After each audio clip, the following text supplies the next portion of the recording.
Hello everybody. Okay, it's getting exciting. We have taken our old, gross, messed up block with rod knock off our engine stand, and we're going to start putting our new one on our engine stand.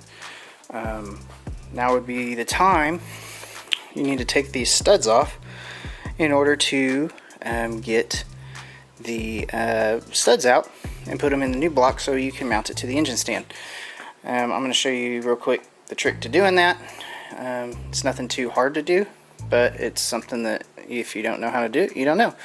So what you're going to need is a 14mm box wrench, and you're going to thread this bolt on facing backwards so that the flat side is facing out,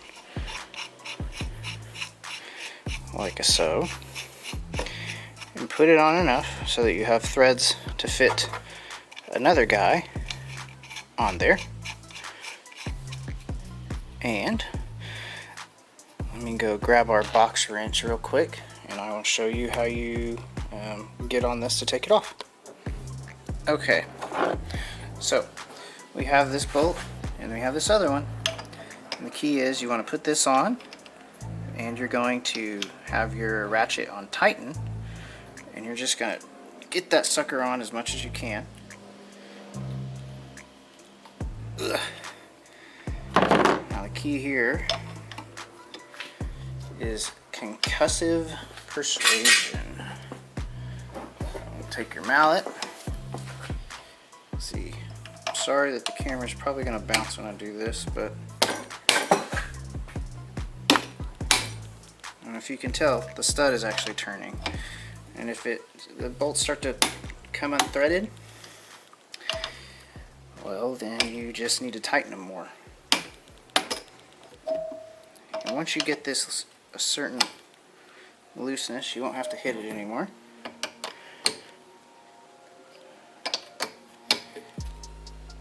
And you just keep backing this guy out. And some of them will be pretty tight the whole way, some of them won't be. Now, rather than worrying about taking this off now, we're not going to do that. We're going to take it straight into our new block this way, and that way we can just put our ratchet right on there and screw it right in, and then we will worry about taking the bolts off.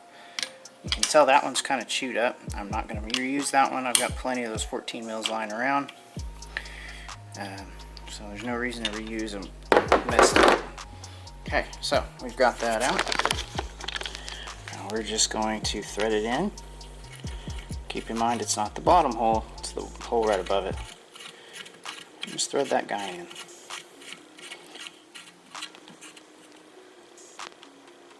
I say that, I'm wrong.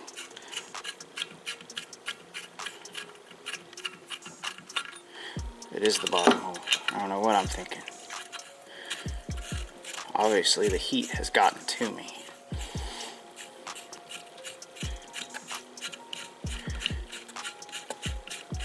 And you'll feel it stop. There it goes, it stops.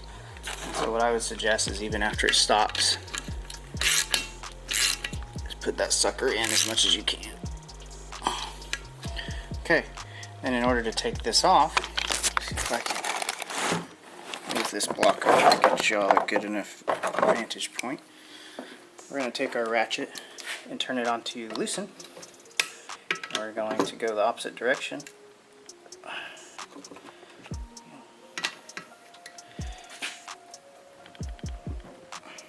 And then may have to bop this bit with the hammer. So let's see if I can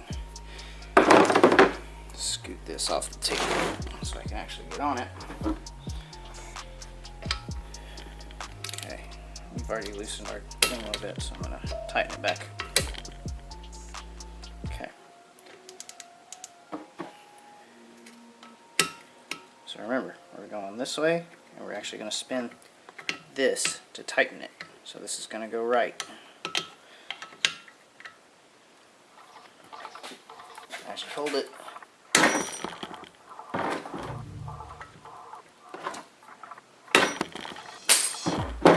So they will both spin off, and you can repeat the process for the other stud. Okay. Sorry if the view was a little bit. You can see we got that guy in there the way it's supposed to go. Another thing you want to do is probably make sure the threads are clean on these. A lot of times you will pick up debris as you're yanking them out of the transmission tunnel, or out of the holes that it goes through in the transmission, and that's it. I've also seen people, I don't know if I've never done it this way, I've seen people leave these out and put them in once the car is together. I think that makes putting the motor in way harder, but to each their own, right? So we're going to finish putting this other stud in, and then we're going to put this on back on the engine stand. Okay, something else I want to mention is these little studs. My guy was nice enough to give me 2 of them when I got out the block, but you need to look at your old block. Say, okay, I've got one, but on this side over here I don't have one. That means it's stuck in the transmission. So when it comes time to put this guy into the car, this thing's going to be stuck trying to go up against that other one that's in the transmission.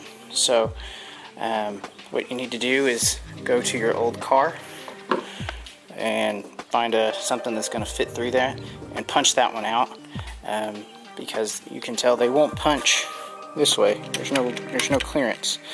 So the best thing to do is just punch it through the transmission and get it out, and that way I've got the 2 on the block, and I won't have to worry about that later. Just try to take care of that stuff as you run across it. Another thing is as you're moving this, try not to do what I did, because we're going to have to desperately clean this head gasket surface before we put the head gasket on and the heads together. So also another thing to look at is, hey, do I have these dowels sticking in my block? I have them over here. See, do I have them over here? I do. So that's a good thing too. Without those dowels, the head can shift a little bit, and you don't want that. So if you don't, pulling those out of there is a pain. I would just suggest getting new ones and tapping them in. So we're gonna start getting this on the engine stand. I'm gonna go ahead and go knock that, let's see, what is that gonna be? The driver's side pin out of the car. I'll go over here. And if it's not in there, that means that when this motor was taken out previously, they didn't think to mess with it. So here's the car. There it is, that driver's side pin. So you want to make sure you address that before you start trying to put the motor back in. Otherwise you'll not have a good time. So I'm going to punch that out real quick while I'm thinking about it. Got that thing out. It took about 30 seconds. I had to hit it flush with the hammer first. And just be careful, because you don't want to crack your transmission bell housing. It's amazing how delicate those things can be. So that's done. See, here it is. And you can just toss this aside, or I'll probably go put it in the other old block, just in case whoever gets that set of case house next wants to rebuild it.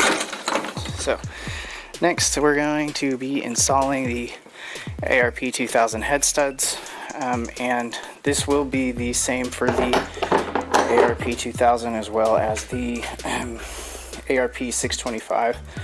They are virtually the same installation process. And then if you want to install one of these,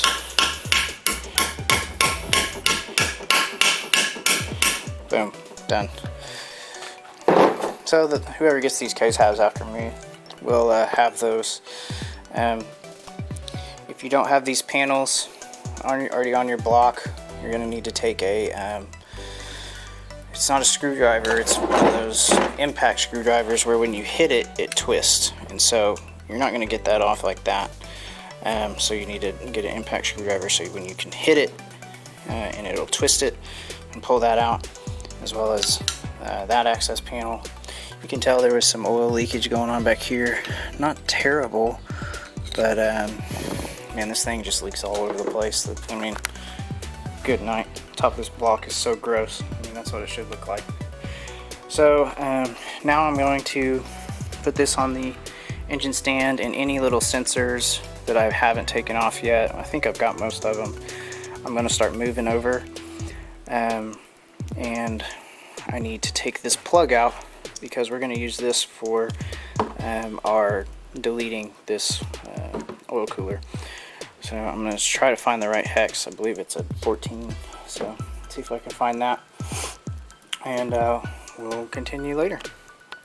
Okay, so I didn't have a 14 hex on hand. It must be sitting in my toolbox at my other house. So what I ended up doing is I took a bolt in the same back-to-back washer nut thing that we did, and I kind of had to help it with a set of pliers on the bolt, but I was able to get this loose. So I just have to finish taking this off, and then I can put that plug where I need it on the other block. It's actually not going to go back there because I already have one on the other block, but these things usually aren't in there too bad. So not the best way to do it. If you have the right tool, I would definitely do it that way, but in a pinch, that works. So alright, well, I think we're about ready to put this on the engine stand. I know I've said that like 4 times, so I better get it done, alright? Okay guys, I just got done putting the bung for the oil pressure dummy sensor, and here's the dummy sensor. Now I Teflon taped this. Make sure you clean it really well. These will leak if you don't put them on right.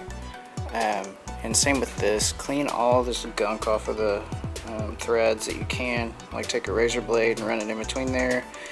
Use some parts cleaner, and then Teflon tape it before you put it on. And what I like to do is I like to stack the Teflon tape more on the top, so it really tightens up. Man, some kind of burning going on from brake cleaner. But anyways, so just clean this stuff up as much as possible as you're putting it together. Same with your knock sensor. This is the knock sensor that came off the car.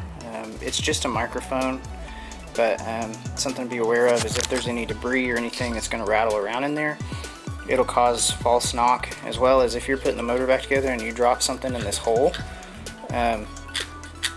it's really, something can just be bouncing up against that and cause your car to re-knock when there isn't any happening.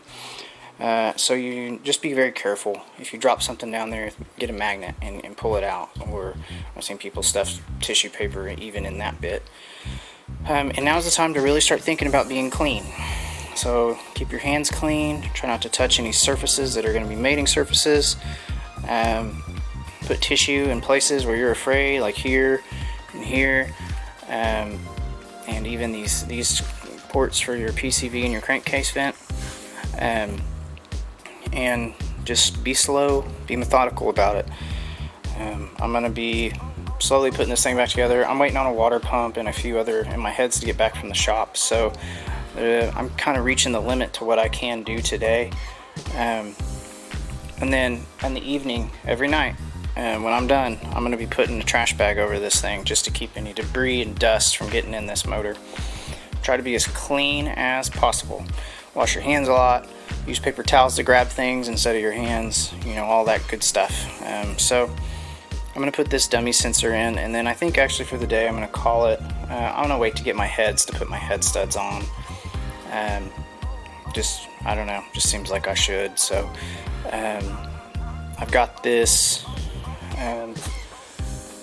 Also, I need to put this plug in the bottom, but I'm going to make that one whole episode on how to delete that water cooler if you have it. So alright guys, I think that's it for today until I get like my water pump in and some other things. So feel free to drop a subscribe. We're going to be putting more videos out. I'm going to show you the whole thing. I don't know if I've explained. We're going to put a 20G on this car and probably run 22 pounds of boost, or 23. Try to shoot for 450 horsepower, maybe 425. I don't know. We'll just We're not going to push it too hard. But I have all the parts that are going back on there. I've got TGV deletes that we're going to do. So we're going to get into side feed or top feed conversion fuel rails. We're going to run fuel lines. We're going to do a new turbo inlet and all kinds of fun stuff. And so once this kind of long block gets done, and I'll kind of walk you through as I'm putting it all back together what we're doing step by step.